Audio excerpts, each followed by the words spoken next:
দিন 10-12 আগে যখন ইন্ডিয়ান মেডিকেল অ্যাসোসিয়েশন একটা পাতা দশেকের পুরো চণ্ডীপাঠের মতো ফিরিস্তি তারা দিল যে কোথায় কোথায় কীভাবে কোথায় কোথায় মেডিকেল কাউন্সিলে দুর্নীতি হচ্ছে, পরীক্ষায় দুর্নীতি হচ্ছে, হসপিটাল অ্যাডমিনিস্ট্রেশনে দুর্নীতি হচ্ছে, যেখানে প্রথম এই যে নানান রকম পকেট সাইজ মহিষাসুরদের নাম এখন উঠে আসছে, ওই ডকুমেন্টটা থেকে প্রথম উঠেছিল।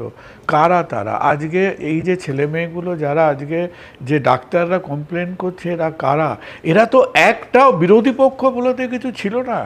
পশ্চিমবঙ্গের গভর্নমেন্ট বা এতে যদি 14,000 ডাক্তার থাকতো, তার তো 13,998 জনই তো তৃণমূলপন্থী। এন্টায়ার আইএমএ তো তৃণমূলপন্থী। তার মানে আজকে তো তাদের এইটা তো একটু ইন্ট্রোস্পেক্ট করতে হবে যে এখানে কোনো বামপন্থী সংগঠন এসে যে গভর্নমেন্টের উপর ইটপাটকেল মেরেছে, কেউ পারেনি।